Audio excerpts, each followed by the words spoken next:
Check, check, check. Can you hear me? Give me a thumbs.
And I'll be sitting down this evening with Chris Rufo and Robby Starbuck, two of the biggest names in the fight against critical race theory, and specifically its praxis, diversity, equity, and inclusion, or DEI.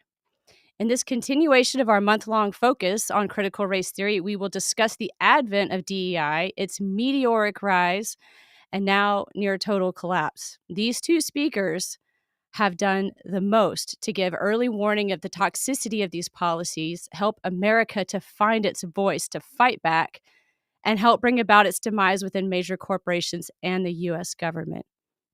Before we get started, a few housekeeping items. This event is scheduled for 1 hour. Depending on what device you're using, there should be an audience chat feature beneath or next to your viewing screen, as well as an ask a question feature at the top of the chat. Please feel free to comment to your fellow audience members throughout the discussion, and be sure to utilize the question feature to ask your questions throughout. We'll take them very soon into the event. We will get to as many questions as we can, but the 60 minutes is going to go fast. As a warning, rude or demeaning comments will get you removed from this event, and you will not be permitted to re-enter. And I must remind everyone that the opinions of our guests are always their own and may not necessarily reflect those of M4LU or Moms for Liberty. And with that, I would like to introduce our first guest, Mr. Christopher Rufo.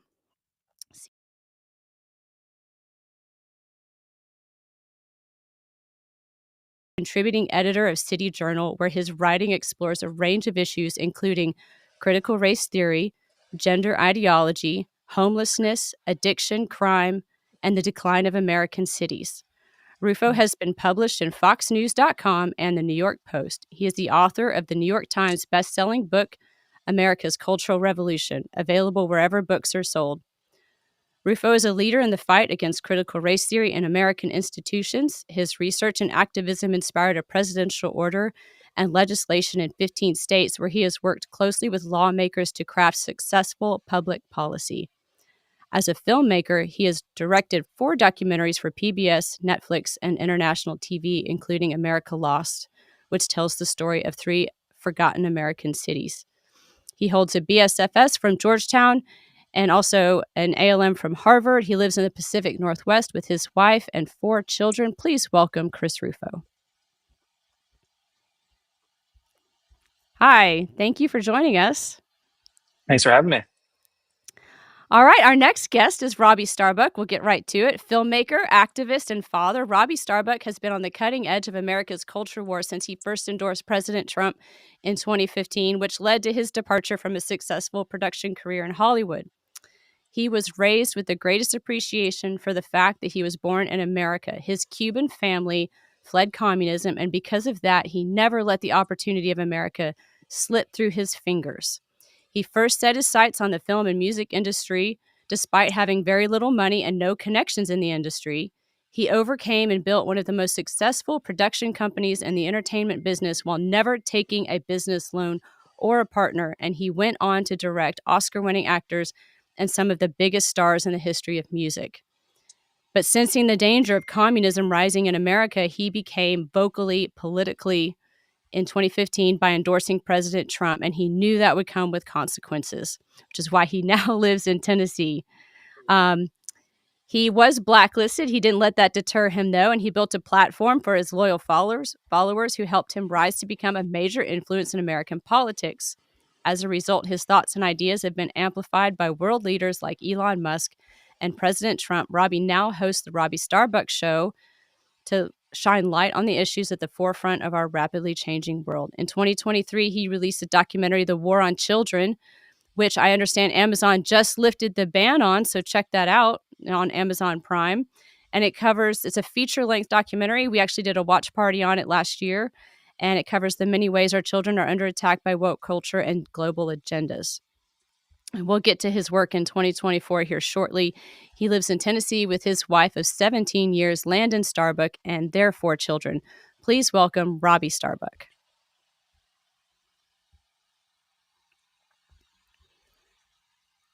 I can't hear you. Make sure you're not muted. I'm unmuted now. Okay, thanks. Thanks for having me, Robin. Happy to be here.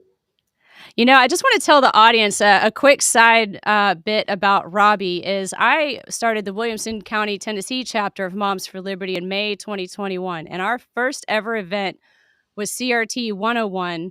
And nobody knew about Moms for Liberty at the time, and certainly not me. And Robby was the first one to say, hey, I will do that event. I'll commit to you right now. And I was a little bit floored. I said, that's kind of a risk, isn't it? Yeah, we're completely unknown. And his response always stayed with me. He says, you guys have moms in the title, and moms will always fight for their kids, so I'm down. And Robby has been with us every step of the way since then, and we're so appreciative of all that he's done. So let's get right to it. First off, when we started here in at the county level, the hardest part to start to do was to go to our school board members and say, this DEI consultancy that you've hired and this policy that you're considering, we think it's bad for kids. We think it's toxic. And then, of course, the inevitable response is, what don't you like about diversion, equity, and inclusion? And we had to learn how to define those words, not in the traditional sense, but in how the left had redefined them. So I wanted to start with you as to how each of you defines DEI. So we'll start with Robby. Yeah, for me, it's fairly simple. DEI, I look at the practical result of how it affects people's lives. And so what I've seen, especially when you talk about the school level, is that it pits kids into 2 groups, oppressors and the oppressed. And for both groups, it does great harm. For the, quote, oppressors, which is basically any kid who's seen as, white, or a lot of Asian students fall into it as well. They get all of this emotional baggage put on them that is totally unearned. These are innocent children who've never done anything wrong, and so you put all that on them, and that's going to affect a lot of different parts of their lives, from their social life to their academics. And then for the other kids, I can't imagine myself being a Latino being in that group today, who's essentially told that everything's against you. You cannot achieve things unless you have all of these extra, pieces of help that we're going to give you, and that, essentially society's built for you to fail. I don't think I would have had any bit of success in life, honestly, had I been taught that way. And so I feel for those kids, because they're being taught to be victims, and so I think on a school level, that's really where you see the true definition of diversity, equity, inclusion, is you look at how it negatively affects the students. But in terms of the way they've changed language, I mean, this is like the Marxist tale as old as time. Every word that they utter, you can assume it actually does the opposite. And that's the same, sort of thing you see here with DEI, is that every one of those words is essentially the opposite, with maybe the exception of equity, which is sort of an honest word, in the fact that they really want to destroy the idea of excellence, because anybody who's excellent is the enemy of equity. And any motivation you have to be excellent is stolen by equity. Because if you're excellent and you say somebody who's not trying as hard as here, and we're going to artificially pump them up to the same spot, what motivation does this kid have over here to be excellent when everybody's going to be propped up to that same level? Well, all that motivation suddenly is gone. And so in the end run, that cascades into a bunch of negative things, which, I think principally most concerning for a society is that innovation is completely gone, because without motivation, without excellence, suddenly nobody's innovating. So I'd say short answer is assume the opposite with each of those words, with the exception of equity, which is really just the enemy of excellence. Awesome. Chris? Yeah, I totally and wholeheartedly agree with Robbie. And, I think the broader issue here is we engaged in a long time for a fight about definitions with the left. And the left tries to define things most advantageously. Obviously, that's like, pretty much just how it works in politics. Um, but I wouldn't get too bogged down in the definition at this point. We've been, talking about this for a number of years. And what I've learned is that most people actually understand what the words mean in practice. What they might mean in theory as abstractions.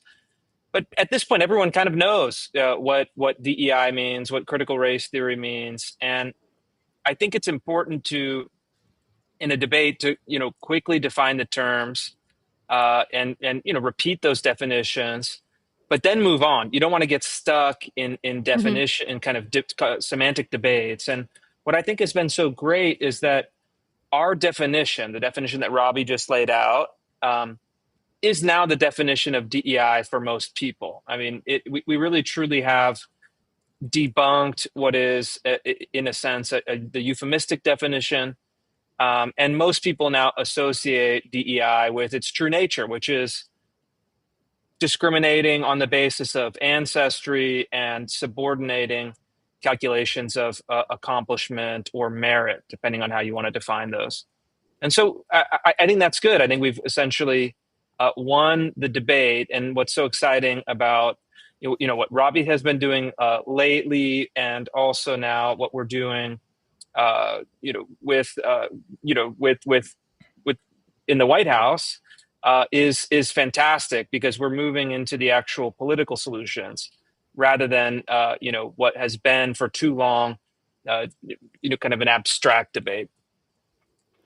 Well, I think when we were meeting with people and you're having to articulate over and over again, you need to get it down to a very quick answer. For me, and you can tell me if you agree or not, I distilled each one down to a single word, that diversity becomes quotas and inclusion becomes speech codes, and that equity is what it is. It's equity, not to be confused with equality.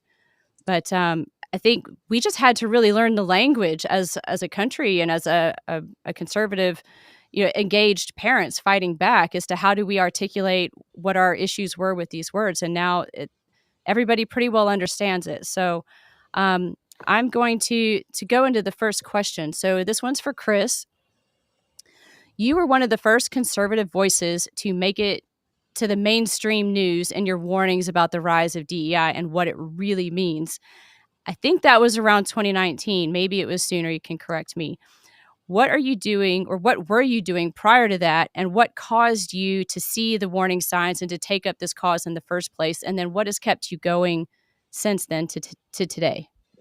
Great question, and thanks to the commenter.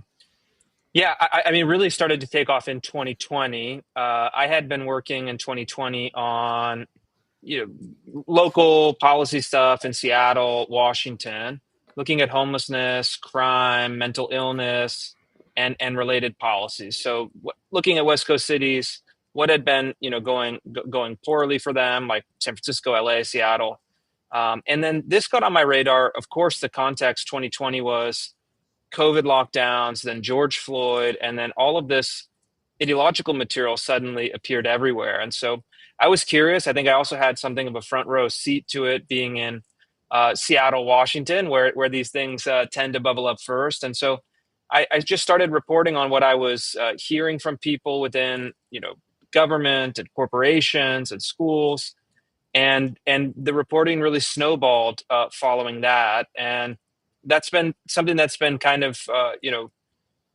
interesting to watch where it goes, and to try to guide where it goes, not just passively but actively try to push it in the right direction. And we've made enormous progress in 2020, from 2020 until now. And in 2021 I did a series of stories inside, I think, a dozen of the Fortune 100 companies, the Ibram Kendi style, critical race trainings, all this stuff. And we were exposing it back then, but the culture was so dead locked into that ideology.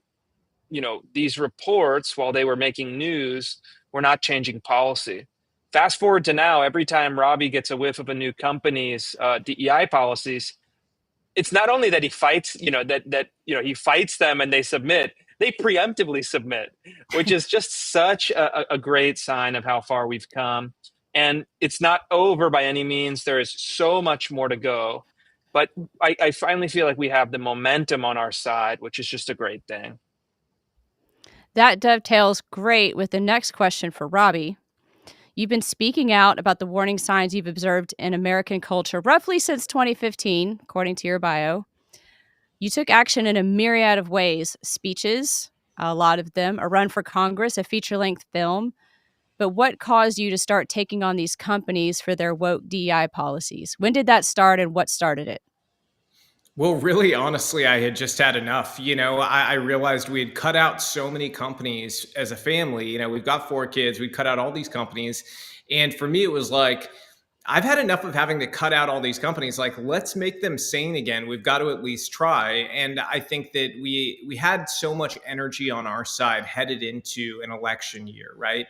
And so I said, I really feel like this is an issue that people can rally around, because people are just sick of this. They want normalcy. And it's not just people who are, involved in politics like we all are. It's just your average everyday people. They're sick of everything being politicized, everything being divisive. And some of them don't agree with me on politics, but they agree on that. And so I felt like we had a really good sort of thesis for how to do this, and, flip that Overton window from how it had gone so wildly left back to some semblance of sanity. And to that point, there's something Chris was talking about earlier, and I pulled this up real quick. So there's a CBS poll that just came out yesterday, and this really speaks to how we have won the argument in terms of what DEI is and how you define it, and why moms don't need to worry about those definitions anymore and getting, sort of cornered on it and made to feel like they're a bad person if they oppose this. Because people were asked, is the Trump administration's focus ending DEI too much, the right amount, or not enough? Only 39% said it's too much.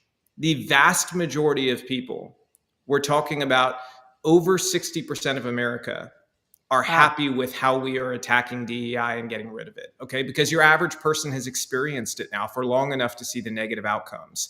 And so to the person who asked that question, I think I was feeling the same things everybody else was, but I've been blessed with the platform and I was going to use it to try to make a difference. And, I'd love to take a bunch of credit and say I'm a genius, but honestly, sometimes you catch lightning in a bottle. And I think that this was something that was going to happen. It was just a matter of somebody putting together a plan to do it and going out and doing it, and so it was that heavy research and everything that I really think paid off, because at the end of the day, that's what these companies fear when they come back, is they know that we're really deeply researched and that we're not going to do a lazy job. And so I think that's why we get those preemptive ones. In fact, before we came on today, I told you when I came on for the check, I had to jump away real quick. It was because Disney emailed me. So you guys are the first ones to Wow. hear about this. All right. I emailed Disney a while back. We've been having conversations. They announced some of their changes today, and so there's some change, that has happened there, and there will, I think, be more as time goes on here. But that's the type of good news we're getting every day now, and it's moving so fast that what would have been a massive win only 6 months ago is now like, okay, now let's move on. Which one's next? And that's the funniest thing that has happened with this, is that at the beginning, people were like so stoked about each company, right? Now we'll announce like some company that's worth like hundreds of billions of dollars changing every policy, and people are like, okay, cool, that was awesome. What's next? And it's like, all right, you're gonna have to give us like a week or two, okay? But yeah, no, that Yeah, can we bring hopefully up that the covers the the question. slide with, all the companies that Robby's impacted? Is that not impressive, everybody? I mean, I'm just gonna leave that up for a minute so you can look at all of the good work that Robby has done, and now we Which, can by the add way, Disney. yeah, and I'll say as well with Boeing and Disney, Chris has a big role with Boeing. Boeing, he had been reporting on for a while, and it was just like timing worked out when we went and reached out to them and everything. But Chris had been working on Boeing for a very long time, exposing what they were doing there, and Disney as well. I remember, in fact, there was a video. You'll have to explain it, Chris, but that video was crazy of the staff there that you put out. And that was one that I actually included in our initial long research, thing that we sent to these companies. And it was one of my top line items of like, this is how your company is perceived in America now. What are you going to do to fix it? Yeah, that's right. And the Disney fight started with DeSantis, because when DeSantis passed the bill prohibiting gender and sexuality teaching in public schools, and I think grades K through 4 initially, or K through 3 even, Disney kind of got up on the soapbox and said, we're going to protest this. We're going to swing our weight around, and DeSantis is going to pay a price. And they were used to governors of Florida, of course, where they have huge operations, just immediately capitulating and backing down. But DeSantis Yeah. did not back down. He actually doubled down. And during this fight, I was leaked these internal videos from Disney where they were just going off the rails. They were talking about how they were going to, turn all the, all the characters transgender. They were going to Right. promote what they said was their, not so It's secret gay wild. agenda. I mean, like, this stuff was like truly out of control. And so those clips, went far and wide. But what was interesting at the time is that Disney did not back. I mean, they were getting pummeled in the press. They were getting pummeled, with their Disney Plus subscriptions in the United States domestically. They were getting pummeled by the governor of Florida, who then stripped away some of their tax breaks and special status. But they were fighting for this stuff. They felt like they couldn't back down. They couldn't face down their DEI employees. And so they fought this even though they were losing huge. I mean, stock price was going down. They were causing a mess, but they were so committed to this ideology, they felt that they couldn't back down. And so again, now a few years later, they're quietly renegotiating with Robby, which is funny because they were playing hardball with the governor of Florida, and now they've sensed that their position is so much weaker that Yep. they're just looking for any excuse in some ways to just cut their losses, because I think companies are realizing what they're doing is bad for business, and it's bad for their companies, it's bad for their morale, it's bad for their bottom line. And so all of these fights add up, and I think what is really happening right now is we've got to come together and make this effort as broad as possible, because you know we have this opportunity right now to roll back so many bad things that are happening in the country on all these issues. And it's so great to see. What I think is actually quite cool is that what Robby is doing is complementary to what the Trump executive orders are doing. What I'm doing is complementary to what the Department of Education is doing. All of this is complementary to what Moms for Liberty is doing. All these groups, and we've been in kind of the same orbit for a number of years. All of this stuff is starting to pay off right now, and that's very exciting. And I think it should be, highly motivating for people, to keep going and keep pushing. Yeah, I think you'll Robby, appreciate this because I'm pretty sure you highlighted it. I might be wrong, but I think you did. It was the Disney Reimagining Tomorrow website thing. They took it down today, so it's gone. It's gone. I Um, heard that's amazing. Yeah. yeah, that's gone. And that was like filled with a bunch of the crazy stuff. So it's good news every day now, and it's because people did not give up. And it's probably honestly one of the great pieces of advice I could give all the moms and Moms for Liberty is there were times, especially during COVID, where I know a lot of moms felt hopeless, a lot of families felt hopeless, and it mhm. was like, this is it. Like we're facing the sort of final boss, and then this country's gone, and that's where a lot of people were mentally. And I think this is a good reminder for people to never submit to that, never give into that, always commit to doing the right thing, and always do something. Be doing something. That would be my biggest issue I have with people is the complainers who have no plan to do anything to change anything. They just complain. They produce nothing. And so never be that person. Always be trying to fix things.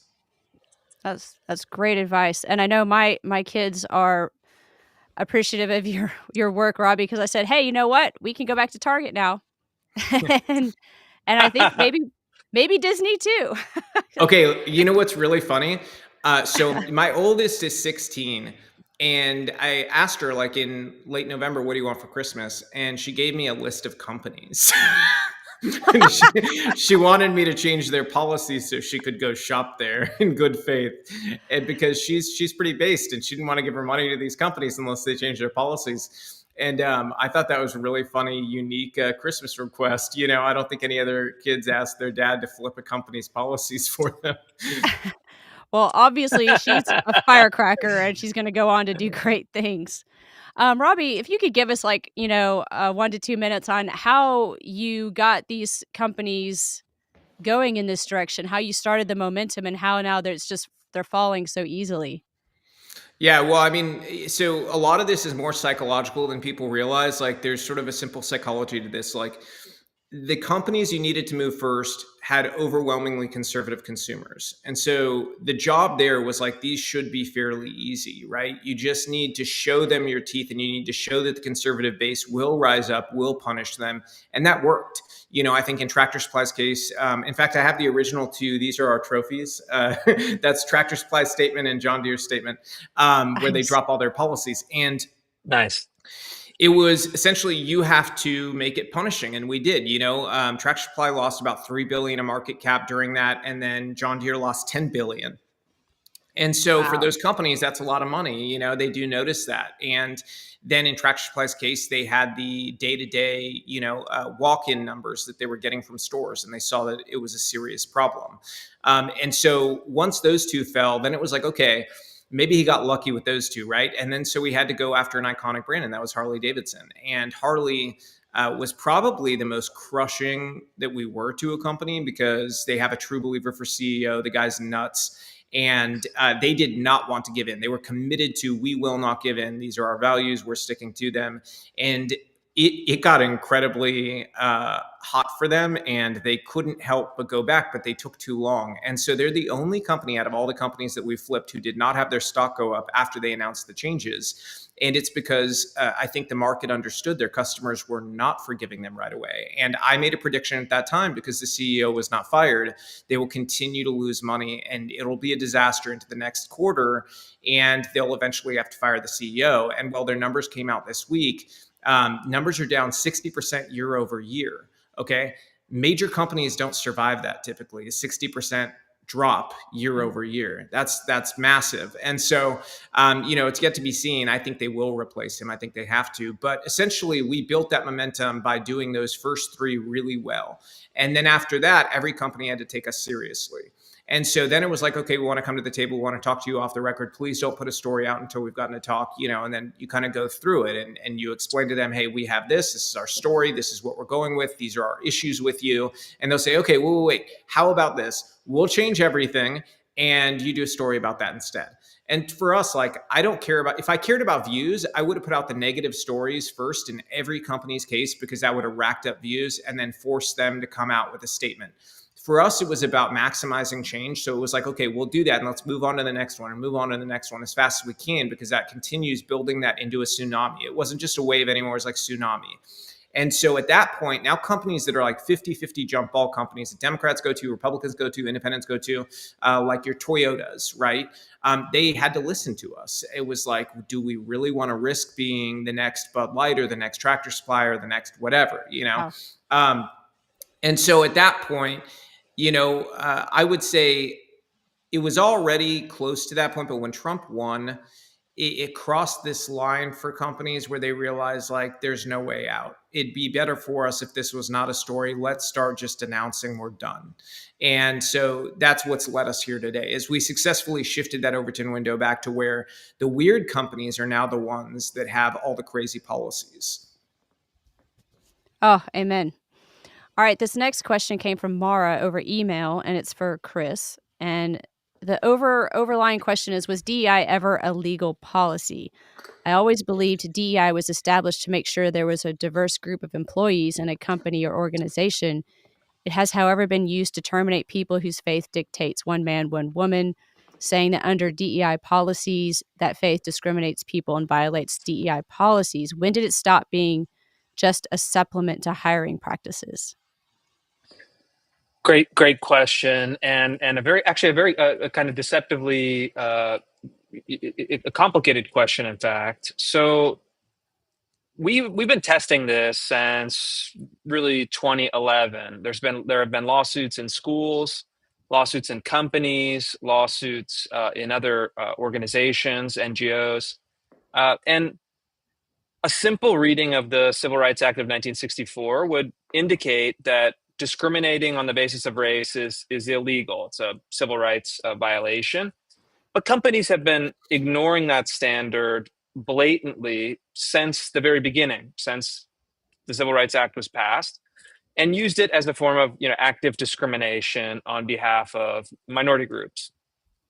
Whether it was called affirmative action in the past or called DEI, in the more recent past. But there's been an underlying legal argument that is actually in conflict with the law, in conflict with the 14th Amendment this whole time. The problem is that it's very hard to enforce. You have to sue, you have to wait, you have to appeal, you have to spend tons of money. And all of the energy is on the other side. All the energy is on behalf of people discriminating. Some of these cases are now starting to trickle up to higher courts, and I think we'll start to have, from 2011, mind you, these are the 3-year-old cases. Wow. We'll start to have some, I think, more favorable rulings, but the problem is that a single ruling doesn't mean much if the institutions, companies, universities, et cetera, are not scared of enforcement. So, a university can handle violations. A university can handle, an investigation even, or bad press. So they actually have to fear that they are going to pay a serious price for doing this. I think we may see that coming from the federal government now. The president has tasked his Department of Justice with launching investigations. But we should be cautious, because we're actually trying to overturn more than 50 years of practice that has entrenched this way of thinking in institutions. And so if we want to get to actual colorblind equality, which is the policy that I favor, we're going to have to keep pushing. And if we want, for example, I think your commenter is referring to religious liberty in the workplace. We're going to have to keep pushing. That's not going to happen overnight. It's not going to happen by executive order. It's going to happen through a whole campaign, activist campaign, media campaign, legal campaign, legislative campaign. All of the pieces have to come into play to shift the culture so that companies start to think, look, the reality is most companies would not, have a policy discriminating against African Americans. No big company does that. It's like it'd be unthinkable. In fact, people are trying to do the opposite, and so they should have the same kind of cultural presupposition for all groups. Say, hey, we really just want to find the person who's the best fit for the job. We're not going to put people in preconceived boxes. And I hope we get there. We're not there yet, but we're going in the right direction. A return to merit. Let's hope so.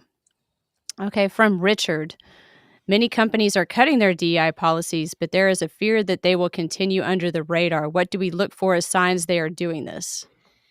Yeah, so that's sort of one of the key components of how we built our campaigns is they're not predicated just off of us going and researching them. They're predicated off of whistleblower testimony. So we have people who work at these companies who inform us on what's going on. And so in the case of each of these companies, if something does come up and these companies are doing things they shouldn't be doing, we will find out about it. In fact, there is one company we've already worked on that we are currently putting together another story on because of whistleblowers inside, which reminds the other companies that we are watching, we are checking back, we are making sure that they're doing what they said they're going to do, and that consumers really do want to know, and you doing, sort of lip service is not going to be enough.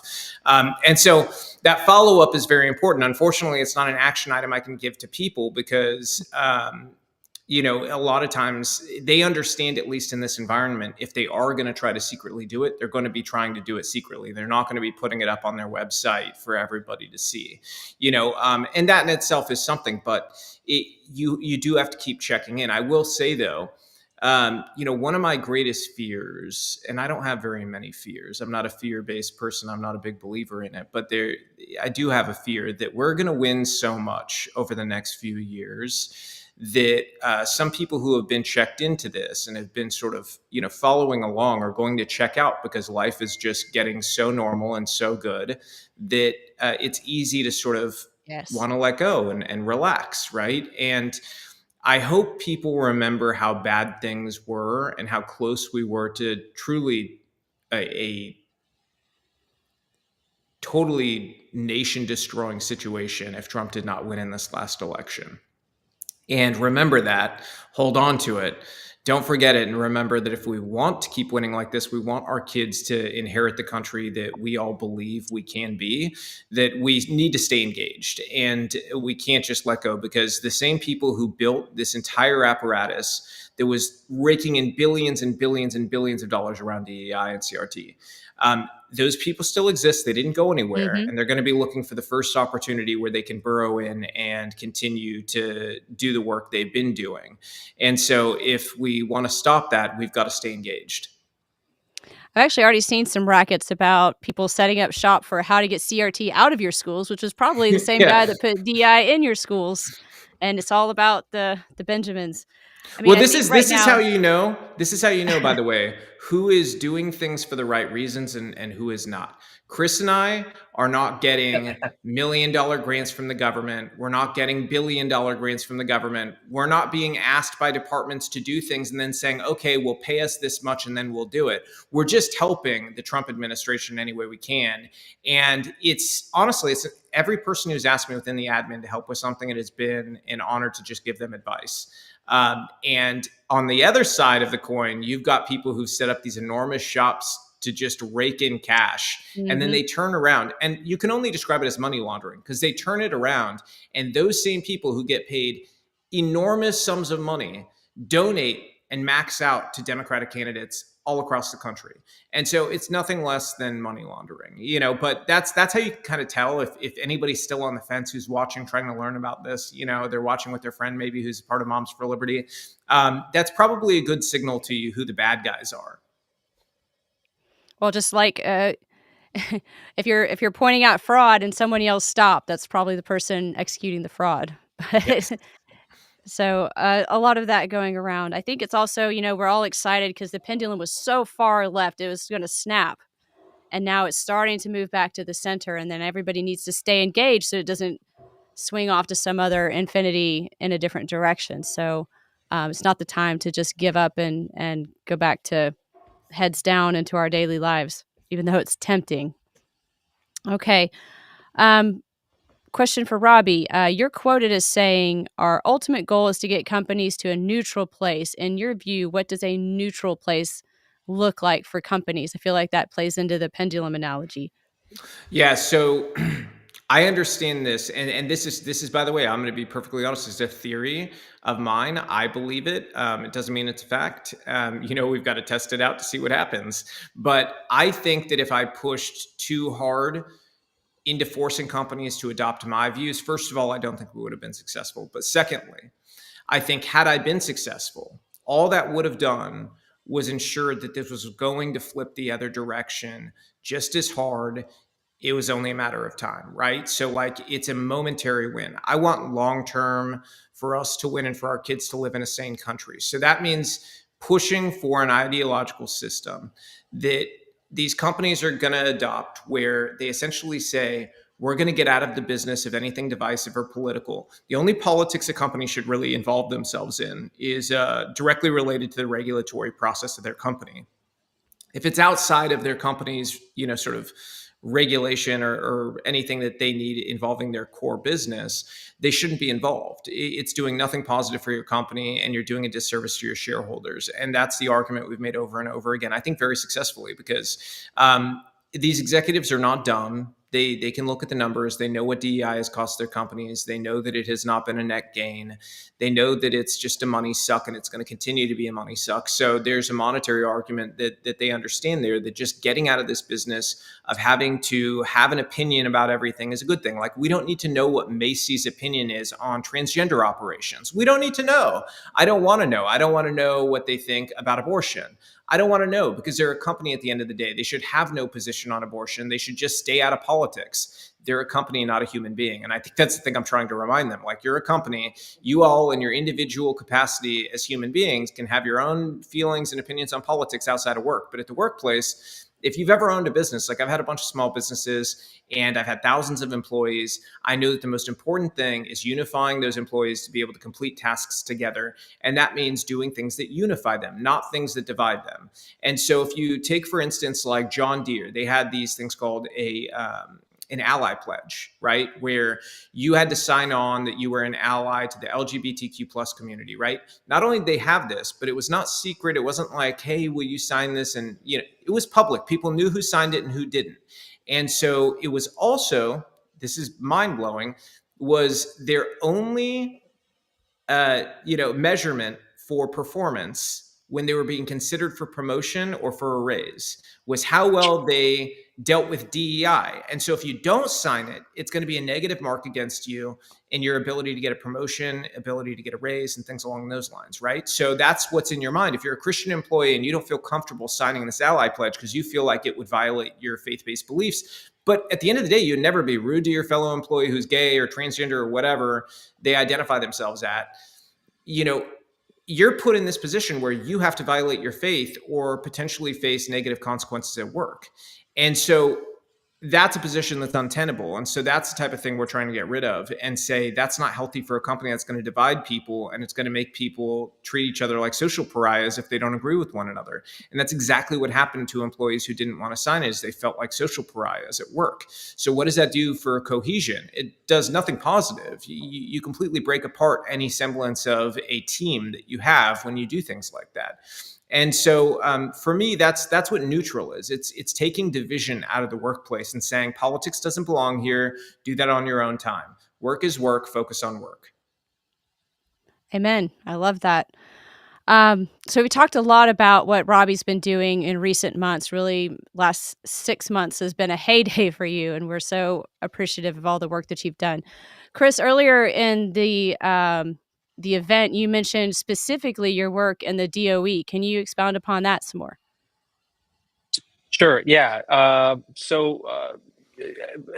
As Robby said, and I will echo, I'm not a government contractor or a government employee, but in my role as a policy fellow and analyst, I do provide advice. I've been providing advice to a number of different cabinet departments in the last few months. Advise a number of cabinet teams on how to wind down their DEI departments on January 20th, once they took over the office. And I had a nice visit with the Department of Education last week when I was in DC, and I'm very encouraged by the people that they have, staffing the department. Very encouraged. I think the secretary, the I guess the secretary elect, hopefully the secretary is having her confirmation hearings on Thursday. So I think she will sail through the confirmations, and they'll have a full team, I hope, by the end of the week, and they can really start moving on some of these initiatives. And I'm just very excited about it. And my own view, not the view of anyone else, but my own view is that they need to take aggressive action as quickly as possible to wind down the majority of the department, and then spin off the functions that are essential and popular and should be continued. So, for example, the student loan portfolio can be, in my view, spun off into a separate entity that can actually start reforming the student loan portfolio and then bringing back some market discipline to that. The K through 12 funding for things like lunches, low income school districts, and special education. That's something that I think can and should be continued through block grants. So say, hey, Tennessee and California and Massachusetts and Minnesota are going to have different needs. We're just going to send you all this federal money, and you can use it in the best way you see fit for your K through 12 education system. If you have special needs for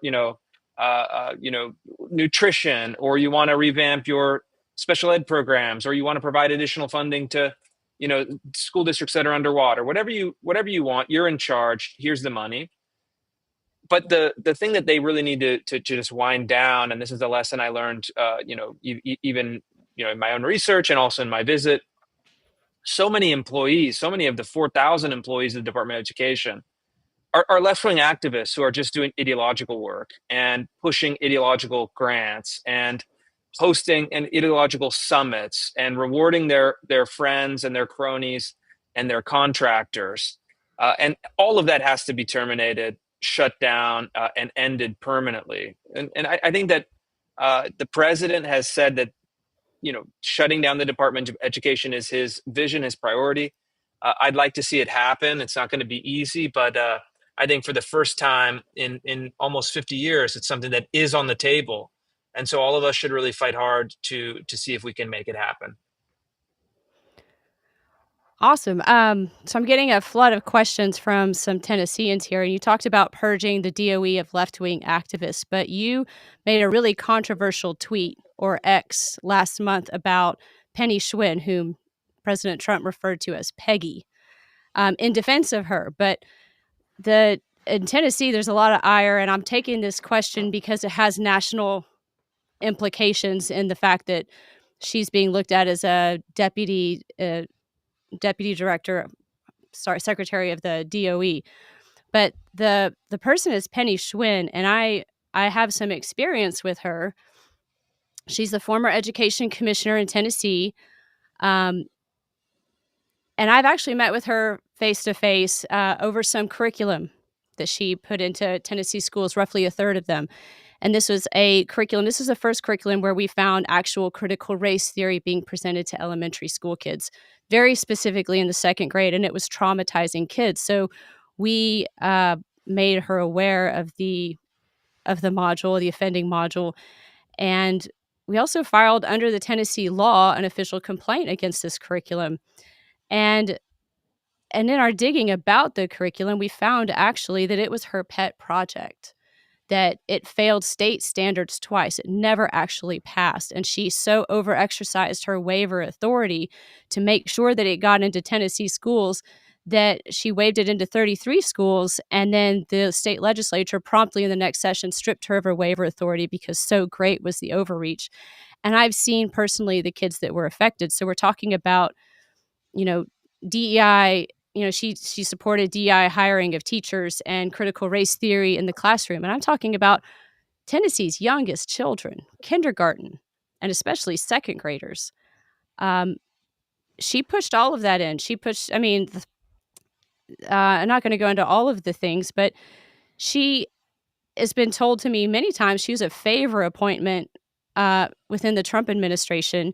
And evidence supports that she's also a favor appointment when she was here in Tennessee. And she was in Tennessee the longest of any of the jobs that she's held. And she's in law under suit for in Tennessee and in Texas for the path of destruction she left there. So I guess the question here, and I'm sorry for the long setup, but for the other viewers who are not familiar with it, I had to tee it up a little bit to put this question through.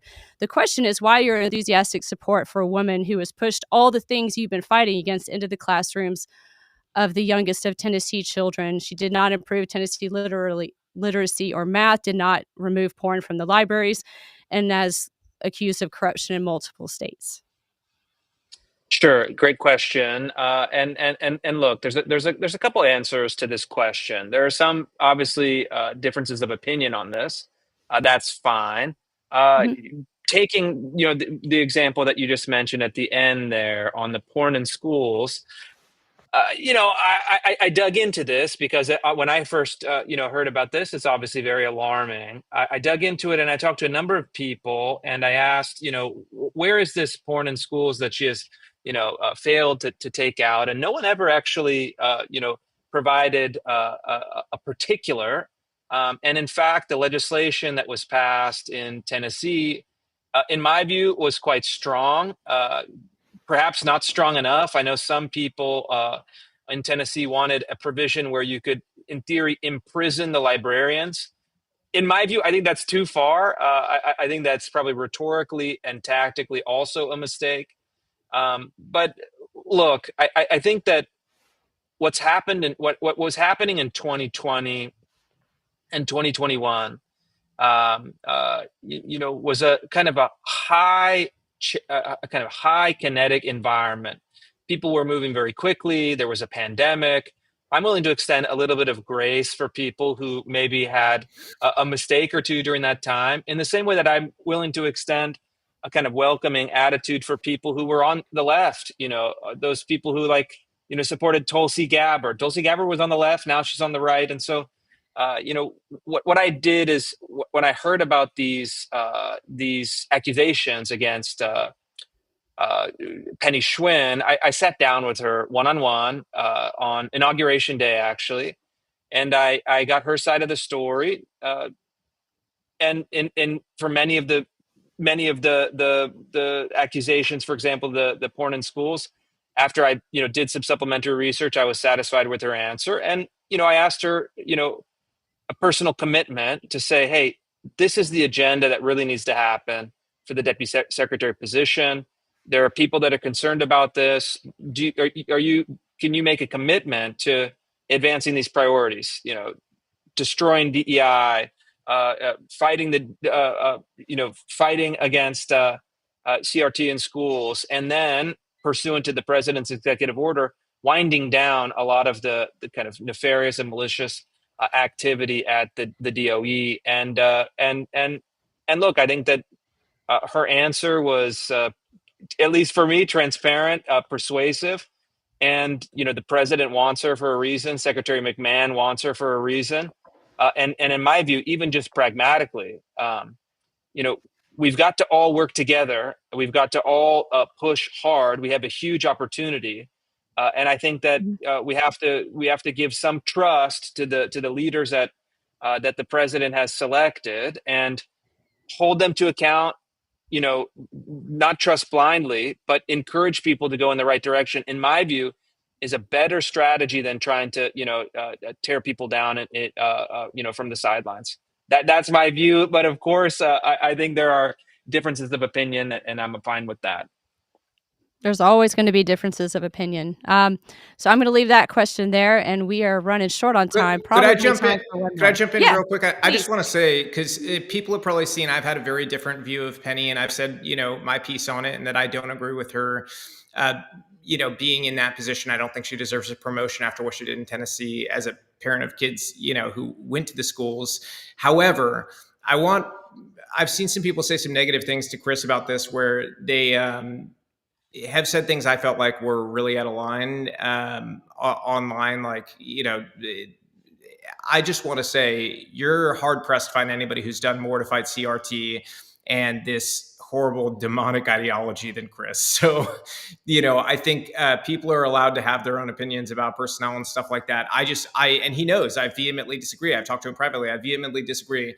But, I would be thoughtful in the way that you approach these things. Because again, I think one of the biggest mistakes activists can make when it comes to legislation or anything in the realm of getting things done in politics is they can get so angry about something that is not in alignment with what they believe that they let good be the enemy of 100%. anything. And so you're not always going to get what you want, and I'm okay with that. I try to make the best of things and create the best change possible. And so in an environment where we've set our piece and the president I think is aware of everything going on, it'll be his decision to make in terms of whether or not she's the right person. And so at the end of the day, the country elected him, not me or anybody who disagrees with an appointment. So we have to say our piece and kind of live with it. But I just think people could be thoughtful with sort of how they handle it.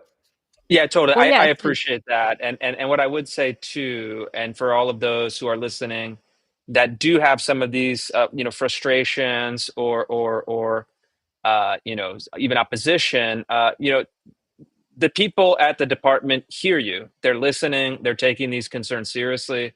I know this for a fact. But what I think is the most fruitful way of moving forward is to say really just what Robby said. Hey, even though we disagree, let's figure out where we have zones of agreement. Let's move this thing forward. And my kind of political practice, which is of course not perfect but has worked out pretty well, is to figure out where people are completely on the other side. We're not going to work together with Ibram Kendi. That's just not going to Yeah. happen. We've got to fight it out. But for the Department of Education team, for Trump, including Penny Schwinn, these are people we can work with. And so even if you're saying, hey, we disagreed in Tennessee, we have some raw feelings, let's try to put those behind us. If you're the deputy secretary, let's work together. I know that Penny is willing to do that. I know that the whole team is willing to do that. Your voice is heard, and your priorities are their priorities. Because again, the president sets the agenda; they have to implement it. And so, I think they all took the job knowing that that's the reason. The grassroots is essential. When the grassroots is angry, they should express that. They should make their feelings and their opinions known, their disappointments known.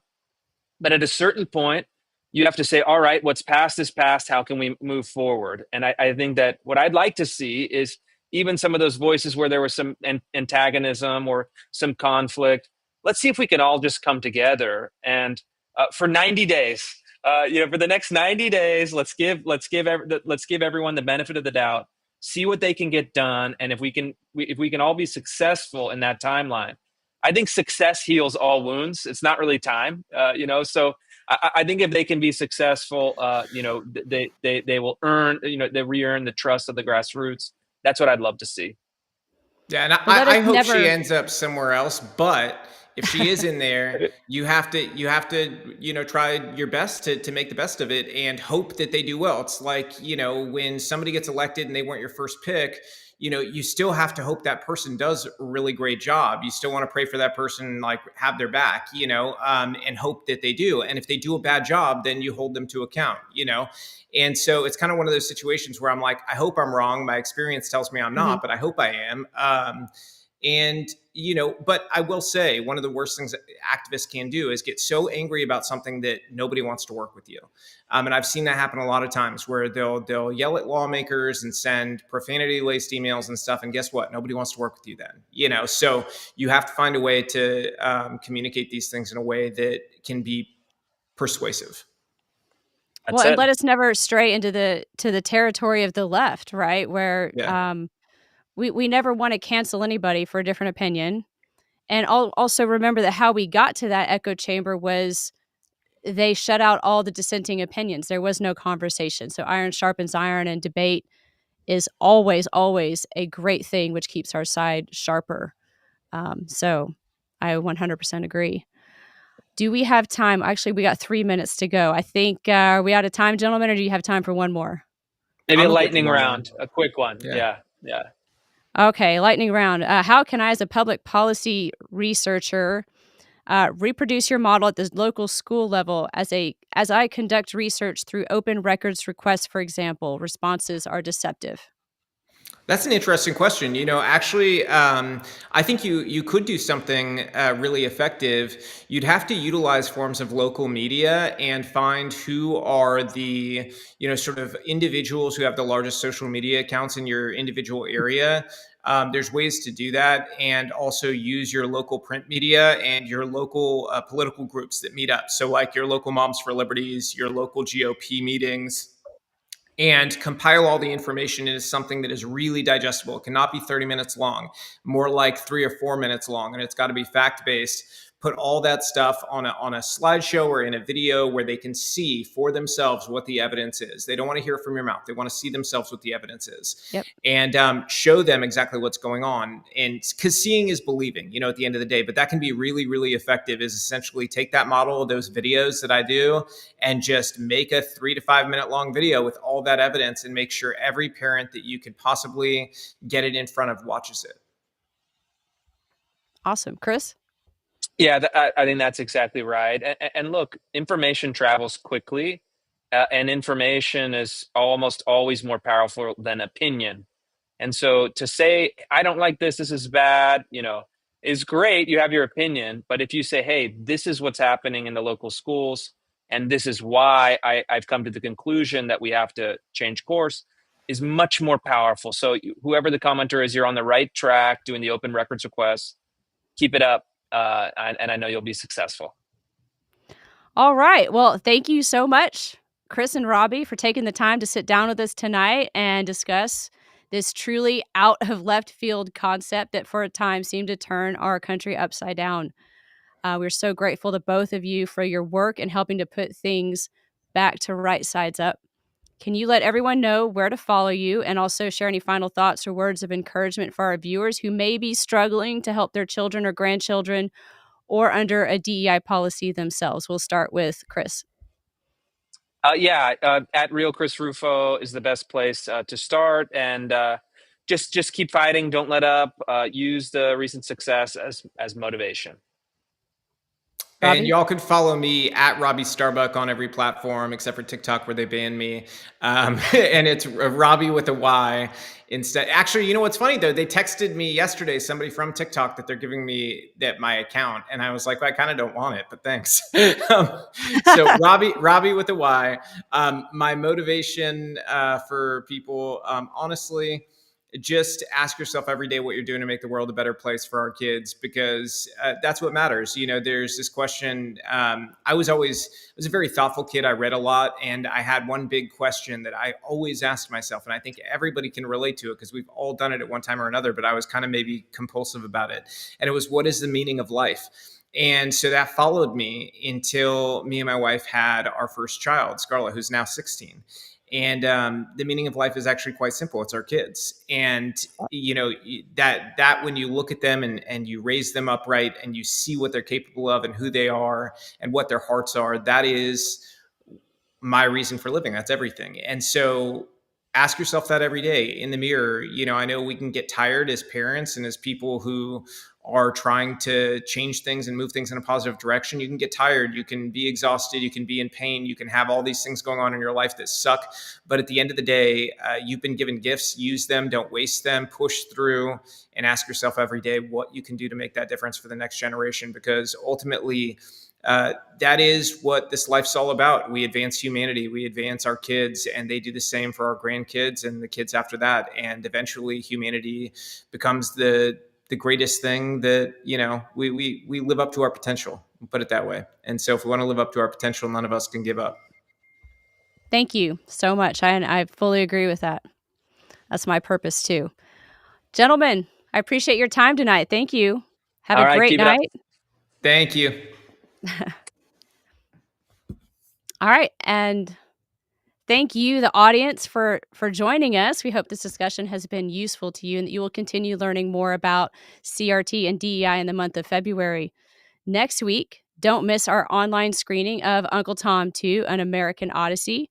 Be sure to tune in and ask your questions directly of the filmmaker Justin Malone and cast member Chad O. Jackson, who were both part of the landmark Uncle Tom 1, and that will happen immediately after the film.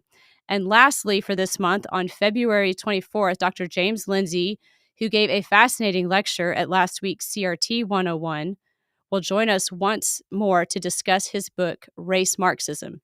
If you want to be an expert on the issues, you have got to read the book. And why read it alone when you can read it with friends? If you would like to come on screen to ask a question directly of Dr. Lindsay, please email bookclub, one word, at momsforliberty.org the week prior to the event, which is next week. Links to all of these events can be found at m4lu.org. This event has been recorded and will be posted to the online CRT toolkit in the M4LU resource library at www.m4lu.org, where it will be accessible anytime. Please continue to follow us as we have quite a lineup for the 2025 spring and fall semesters. If you would like to support M4LU, please share our resources with friends and family. And if you feel so inclined, please donate to support this program at m4lu.org. Thank you again for joining us. As was famously said by James Madison, the advancement and diffusion of knowledge is the only true guardian of liberty. That is the mission of M4LU. Have a great night.